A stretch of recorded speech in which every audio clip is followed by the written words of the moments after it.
A imprensa paulista está maluca, estão loucos da vida após o show do Flamengo, após a goleada do Mengão em cima do Fortaleza de Vojvoda. Olha só o que saiu no programa desta manhã na ESPN Brasil. Eu não poderia deixar de colocar o corte aqui para vocês. Dedico os créditos ao canal da ESPN. Peço humildemente da galera, se puder hypar esse vídeo da ESPN aqui, ficarei muito agradecido. Vejo que os vídeos da ESPN que posto aqui no canal Michel Flá é muito baixo, né? O engajamento é demais baixo, tá certo? E tem muitos aí que postam corte da ESPN, mas muitas coisas, as principais coisas, eles não colocam. E é claro, trago aqui para vocês. Então, se vocês puderem dar essa ajuda, já coloca para hypar aí, já deixa o like no vídeo, que você vai ajudar muito o nosso trabalho. Agora vamos assistir até o final, sem pular. Presta bem atenção no que esses jornalistas da ESPN Brasil falaram dessa partida do Mengão. Se liga só. Com goleada histórica, e histórica do Flamengo para cima do Fortaleza. O que passa com Fortaleza, amigo? Vamos ouvir, então, personagens dessa vitória maiúscula do Mengão para cima do Lion. Vamos lá. Conquistamos os títulos que estavam em jogo até esse momento. Estamos vivos em todas as competições, passamos na Copa do Brasil, passamos na Libertadores. No momento, como você falou, lideramos o Campeonato Brasileiro. Melhor saldo de gols, né? Não sei se é a melhor defesa. Reforça ainda mais a convicção que eu tenho no que eu acredito sobre a minha ideia, sobre o que eu acredito no que a equipe precisa para chegar mais perto de conquistar os resultados que a gente precisa para ser campeão. Então isso indica que estamos no caminho certo, que estamos fazendo as coisas certas, superamos adversidades, barreiras aí nesse caminho e fizemos um primeiro semestre excelente. E agora, depois de muito tempo, depois de 2 meses e meio, eu vou ter um dia livre. Isso tem que dar valor. Neste momento no es un momento que nos tengamos la mente y nuestra cabeza en condiciones de tomar ese tipo de decisiones. Saber que nuestra fase es ruin, eso lo sabemos, mas nuestras decisiones tienen que ser certeras y no tomar decisiones en este momento. Las decisiones se toman, no sé si a mañana, más tenemos que tener momentos de calma y de precisión para tomar ese tipo de decisiones. De todo aspecto, de trabajo, desde cómo trabajar lo emocional, cómo trabajar lo táctico, cómo trabajar en nuestra composición de elenco de aqui para frente. Professor Celso, ouvimos os dois lados aí bem distintos, né? O Felipe Luiz, um momento de alegria, de satisfação, de euforia, líder, grande futebol. E o Vojvoda num tom melancólico. Precisamos tomar decisões. São contrastes, né? Contrastes do futebol. O Flamengo se reencontrando, porque não vamos esquecer que o Flamengo vinha de uma atuação... Quero tocar nesse assunto, professor. Contra o Tátira, né, Eugênio? Veio o resultado, mas o time saiu vaiado. E ontem entregou tudo que o rubro-negro gosta, né? Não é só pelo placar de 5-0, é como foi. Aí ficou tudo cor-de-rosa, ninguém mais pega no pé do Michael que fez gol. O Flamengo dispensa comentários, o Flamengo retomou aquela toada que o seu torcedor quer. O Vojvoda já passou por momentos semelhantes a esse. Inclusive, em questão de zona de rebaixamento, acho que é uma zona de rebaixamento provisória, pelo potencial que o Fortaleza tem. Foi justamente a coincidência de uma goleada que empurra o Fortaleza provisoriamente para uma zona de rebaixamento. Acho que o problema não é esse. O problema é mais embaixo, é o nível de jogo do Fortaleza. Fortaleza muito inconstante, inexistiu ofensivamente desse jogo. E tem o teu lado da força do Flamengo, né? Você perder para o Flamengo não é vergonha. A maneira como perdeu é que assusta. Se tomar 5-0 é vergonha, né? Mas o Flamengo, quando acerta o pé, tem jogos aí que o Flamengo nem chegou a fazer essa diferença, mas que mostra potencial para isso, né? Então, o time do Felipe Luiz está justamente naquele patamar que a gente achava que o Palmeiras estaria para o Mundial. Naquele que o Bruno Henrique Lembra? gosta de falar, outro patamar? Outro patamar. Mas aquele patamar, o Palmeiras chegou a ameaçar antes do jogo com o Flamengo. Se o Palmeiras ganha aquele, ele abriria 7 pontos. E isso não aconteceu. O que mostra que realmente é cedo para grandes previsões, né? Professor, você sabe qual é o saldo de gols do Flamengo? Qual é o saldo de gols? Só o saldo, por favor. É o saldo de 20. Em 11 rodadas, o Flamengo fez 24 gols. Repito, 11 rodadas. O Flamengo tem 24 gols, o melhor ataque do campeonato, e sofreu apenas 4. É a melhor defesa do campeonato. Isso que eu queria saber. Melhor ataque. Felipe Luiz perguntou isso. Saldo de 20. Você sabe quem tem o segundo melhor saldo do campeonato? Quem tem o segundo melhor saldo do campeonato? O Cruzeiro. 9. Nossa, menos que a metade. Tá bom pra você? Coisa impressionante. Diga, Mari. Ele emendou... Ele fez, né, boas goleadas já na competição. Não, só quero pontuar sobre o Fortaleza. Assim, são 5 derrotas seguidas, marcando um único gol. Dentro dessas derrotas tem eliminação em Copa do Brasil nos pênaltis, um aproveitamento péssimo.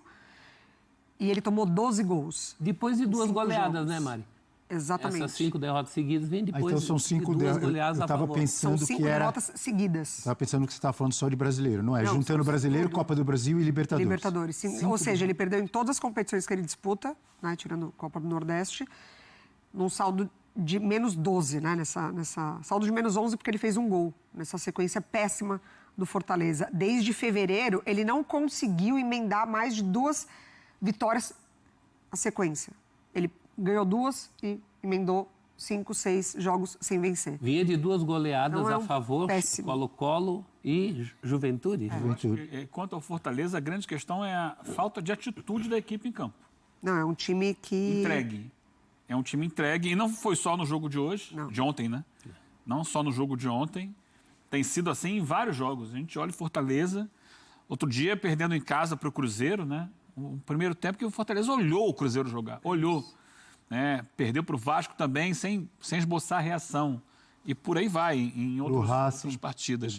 O Racing acabou perdendo no finalzinho, tentou se defender e tal, aí levou um gol no final. Mas, assim, ontem, mais uma vez, chama a atenção a falta de competitividade. Tá marcando com o olho, né? Tá marcando com o olho. E aí fica difícil, é preciso entender o que está acontecendo. A gente já falou aqui várias vezes sobre o elenco envelhecido que tem o Fortaleza, né? Quase todo mundo acima de 30 anos. Você soma isso a um calendário muito puxado, deslocamentos difíceis. Agora, por exemplo, o Fortaleza foi de de Buenos Aires direto para o Rio. Não voltou em casa, né? Saiu de um jogo de Libertadores para jogar com o Flamengo no Maracanã, não voltou em casa. Talvez esteja num clima assim de pré-férias, né? Você sabe que vai parar o campeonato, aí dá uma relaxada e... Só que não pode, né? O Fortaleza é muito grande para isso. E a gente sabe que tem qualidade. É preciso dar um freio de arrumação lá, ver o que está acontecendo. Imagino que vai se mexer muito na janela de transferências, mas tá difícil. É o momento de entender por que um time que sempre foi muito competitivo deixou de ser. Essa é a grande questão. E você falou em pré-férias, já no lado do Flamengo é pré-mundial. Pré-mundial. Sobre o Flamengo, Abel, primeiro eu queria falar o seguinte. Sobre o primeiro gol, a Mari agora há pouco ela destacou, né, o passe do Léo Ortiz. Camisa 10 da zaga? Vamos lá. Ontem na transmissão, meu amigo Villani falou assim, o Zico disse que o Léo Ortiz é o camisa 10 da zaga. Eu não sei quando foi que o Zico falou isso. E falou com muito mérito e o lugar de fala maravilhoso, que é o Zico. O Zico não tem explicação, figura sensacional. Aliás, um abraço pro Júnior. O filho do Zico foi meu vizinho lá no Rio de Janeiro e está sempre vendo a gente, grande Júnior. O Júnior é o do só do sapatinho? Não, esse outro, é o Bruno. Esse é o Bruno. É o Bruno, né? O Júnior é o que torce pro Guarani. Exatamente, torcedor do Guarani, de verdade. De verdade, torcedor do Guarani. E que organiza um samba maravilhoso lá no CFZ. E que é o organizador do... Não, mas esse é o Bruno. O Júnior organiza o jogo do Zico no final do ano, é o grande cara por trás do jogo do Zico. Você falava de Léo Ortiz. Sim, porque você, Abel, já que você lembrou, no dia que Léo Ortiz chegou ao Flamengo, quem foi que falou isso? O que é? Falou o quê? Que era o camisa 10 da zaga. Você falou? Você não lembra? Não, se você falou... Vou ter que chamar o VAR? Se você está dizendo, eu acredito. Você falou, pronto. Você acabou de falar aí, camisa 10 da zaga. Sim, mas eu não lembrava que você tinha sido pioneiro. Ah, pega lá. Mas eu acredito em você. Eu vou postar no nosso grupo. Acho que eu tenho isso salvo lá em casa em algum lugar. Não precisa, eu acredito em você, No Capitão dia que ele América. chegou, eu falei, chega pra ser o camisa 10 da zaga. E ele tá comprovando isso aí, né? O passe ontem pro primeiro gol é fantástico, né? De trivela, no meio da zaga, Por assim, falar em camisa 10, pro Arrascaeta. da Gávea, agora há pouco eu fiz uma pergunta para o professor Celso Zelt sobre o saldo de gols. Agora eu vou fazer uma pergunta para você, a respeito do Flamengo também e do camisa 10. Você sabe quantas participações diretas em gol, contando gols e assistências, tem Jorjan de Arrascaeta, depois de 11 rodadas, em que ele, se eu não me engano, participou de 10 jogos? Quantas? Ah, deve ter 10 ou 11. 13. 13. 9 gols e 4 assistências em 11 rodadas. Que beleza, hein? Então, isso diz muito sobre esse Flamengo do primeiro semestre do Felipe Luiz. É um Flamengo desenhado para que o Arrascaeta seja decisivo. E tá errado? Tá certíssimo, né? Tá errado. Porque, vamos entender, num time que foi montado sem o centroavante, né? Porque o Pedro, ele estava machucado, tá voltando agora aos poucos, né? Ontem entrou e tal, aliás, fez uma jogada brilhante, também, brilhante num dos gols do Flamengo, não sei mais se foi o quarto ou o quinto. Mas ele trabalha com o Bruno Henrique à frente, só que o Bruno Henrique tá ali para marcar, não exatamente para fazer gol. É para ficar no pé do jogador. É. Só? Você Não. lembra outro dia que o Bruno Henrique... Como assim? O Felipe Luiz foi perguntado sobre o Bruno Henrique numa dessas coletivas recentes e, inclusive, ele deu uma resposta atravessada para a Raíza Simplício, nossa colega repórter. Bruno Henrique virou zagueiro? Que é isso, Eugênio? Ela cobrou sobre, o Bruno Henrique não está jogando tão bem. Aí perguntou, você acha que o Bruno Henrique jogou mal? Jogou. Aí ele riu, ele foi meio grosseiro até. Jogou muito. E com a bola no pé ele não está jogando muito. Aliás, ontem, parênteses, Isabel, ontem o Bruno Henrique sofre 2 pênaltis que o árbitro ignora, mas de uma forma assim absurda, do Gustavo Mancha, zagueiro do Fortaleza. O cara vai com o braço claramente, empurra dentro da área. O árbitro manda seguir. Tem uma outra que ele vai com o ombro, mas não é ombro com ombro, é ombro nas costas. Dá um chega pra lá, um empurrando no Bruno Henrique, e o árbitro segue. Aí tem uma jogada no ataque que o Tinga, a mesma coisa, ele vai atropelar o jogador do Flamengo e ele dá falta. Quer dizer, por que é a falta do Tinga e não é falta dentro da área? Pênalti tem que ser mais falta do que o outro? Bem, voltando aqui pro assunto... Você está embaralhando minha cabeça. O Bruno Henrique... Você estava na Arrascaeta, foi pro Bruno Henrique... Onde é que ele estava? O 3 é o 10, o 10 é o 9 e o Bruno Henrique é o 8. Você estava falando que o Bruno Henrique só marca. Como só marca? São assuntos estanques. São 16 jogos sem gols ou assistências, né, do Bruno Henrique. O Bruno Henrique está ali para marcar a saída de bola do time adversário, para pressionar. Por isso que eles foram contratar quando o Flamengo tiver com a bola... Claro. Então, quando o Flamengo está com a bola, ele abre espaço para a infiltração do Arrascaeta. Esse é o desenho do Flamengo atual. É para... Inclusive, ontem, no lance um pouco antes depois do gol, o pessoal que estava na transmissão flagrou o Arrascaeta agradecendo ao Felipe Luiz. Porque o Felipe Luiz moldou o Flamengo de forma ao Arrascaeta ser o cara que recebe essa bola em condições de finalizar. E tem sido assim ao longo do campeonato. Toda hora. Às vezes ele vem tabelando, tabela com 1, 2, entra na área e finaliza. Às vezes ele recebe o passe, como recebeu ontem do Léo Ortiz direto. Porque é isso. O trabalho do Bruno Henrique tem sido mais um trabalho de marcar a saída de bola e na frente ali se deslocar para atrair marcação e favorecer com que a bola chegue para o Arrascaeta ser decisivo. E ele tem sido decisivo. Ontem fez o primeiro gol, embora não tenha sido ontem o craque do jogo. O craque ontem foi o Luiz Araújo, um jogador que tem crescido muito, que tem mostrado muita efetividade, corre o tempo todo, com e sem a bola, ele está participando do jogo. E o Gerson jogou vôlei? O Gerson jogou muito, mais uma vez, o Gerson joga muita bola. É o Adílio dos tempos modernos, joga muito. Mas ontem, o melhor em campo, eu não gosto muito de ficar estabelecendo isso, mas o jogador que mais se destacou, para mim, foi o Luiz Araújo. Inclusive, o Davidson gosta de brincar, de finge que vai chutar e pega no pé aqui. Luiz Araújo devolveu. Fez o Saci. Fez o Saci? Agora, eu queria falar o seguinte. Quinta-feira, foi quinta, o Flamengo jogou na quarta. Quarta. O mundo estava caindo na cabeça do Flamengo. Eu fui o único a defender o Flamengo aqui. Calma. Me chamaram até de ode ao resultadismo. Rafael Marques falou que você está fazendo a ode ao resultadismo. Num jogo que o Flamengo dominou amplamente. Cada jogo é uma história, gente. Contra o Tátira, teve dificuldade de converter as situações em gol e venceu. por 1-0 só, mas venceu com uma defesa do goleiro no final. Mas eu estava do seu lado. Fizeram uma tempestade no copo d'água porque o Rossi fez uma defesa. Ora, o goleiro tá lá para defender. Você lembra que eu estava do seu lado? Eu ainda falei. Sim. O Flamengo atacou o jogo inteiro, passou sufoco nos últimos 3 minutos, que o Tátira resolveu passar do meio de campo. E aí ontem o Flamengo vence e todo mundo esquece as críticas que foram feitas no meio de semana. E aí vamos estabelecer o que eu falei aqui na quinta-feira, porque as pessoas esquecem e só querem criticar na hora que acham que não foi no mesmo nível e depois, ganhou, tá tudo uma maravilha. O Flamengo ontem conseguiu essa goleada sobre o Fortaleza, primeiro, em função do próprio Fortaleza, sem desmerecer as qualidades do Flamengo que colocou em prática isso ontem. Mas porque foi tão diferente o domingo da quarta-feira?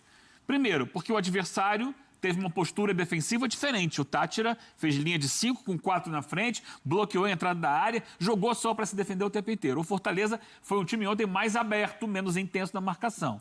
O Tátira colocou um busão na frente da área. Pode falar. 2, o principal para mim, a pressão. A tensão era outra, né? O Flamengo estava claramente ansioso contra o Tátira, pelo que representava o jogo. Óbvio, ele poderia ser Ontem eliminado. ninguém olhou ali, no relógio, nem... Ele poderia ser eliminado. Ontem a coisa fluiu, porque o Flamengo, ok, se ganhar, maravilha, vai ser líder. Se não ganhar, tem todo um campeonato pela frente. Vamos jogar mais leve. O Flamengo entrou em campo mais leve, até porque também tinha vencido o Tátira. E ele descansou mais. Contra o Tátira, ele tinha vindo de um jogo muito pegado contra o Palmeiras.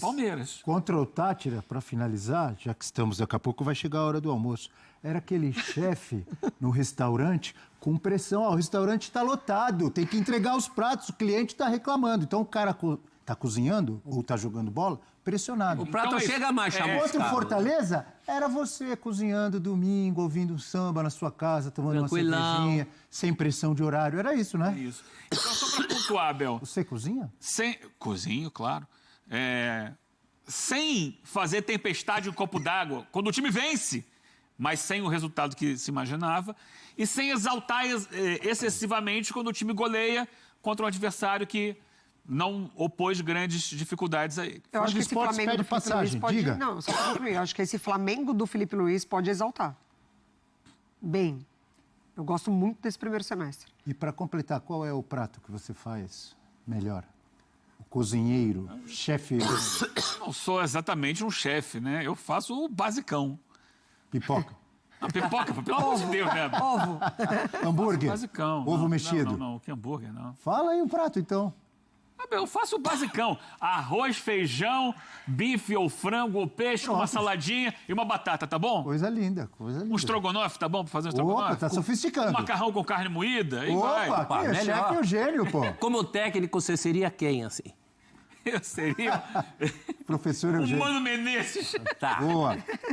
Vamos lá com a participação da galera. Temos uma mensagem, é isso? Ela é sempre bem-vinda. O rubro-negro Tadeu. Bom dia, Tadeu. Quarteto fantástico do F360. Porque o Flamengo do Brasileirão é o malvadão. E o Flamengo da Libertadores é o bobão? Não exagero. Que bobão. Tá classificado, amigo. Ele fez uma pergunta. Hã? Ele fez uma pergunta. E eu tô respondendo, não.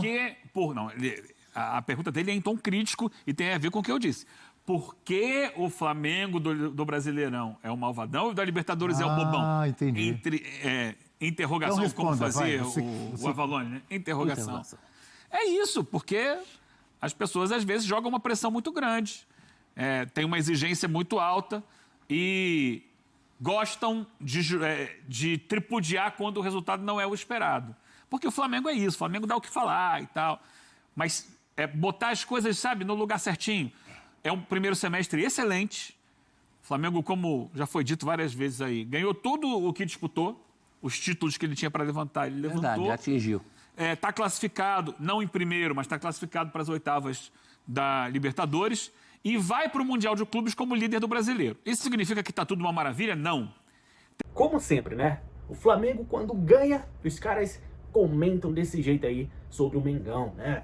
E não sei se você observou durante a partida do Flamengo, teve um jornalista da Rede Globo que falou bem assim: gente, é incrível como o Fortaleza está jogando ruim.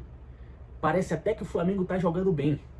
Eu não sei se você prestou atenção e ouviu isso ao vivo na Rede Globo. Rapaziada, teve isso. Infelizmente eu não consegui voltar, né? Que eu queria muito ter gravado isso para colocar aqui para vocês. É incrível, às vezes, como os caras ficam desmerecendo a vitória do Flamengo, né? É incrível isso. Mas enfim, quero aqui agradecer a todos por ter assistido esse vídeo até aqui. Quero saber da opinião, deixa aqui nos comentários, muita gente também. Esquece de comentar aí embaixo. Teu comentário é muito importante para o nosso canal. E aí, o que você achou da opinião da galera da ESPN? Comenta aí. E é claro, já se inscreva se não é inscrito ainda. Deixa o teu like no vídeo e ativa o teu sininho para você não perder nada. Um forte abraço e até a próxima. Saudações rubro-negras.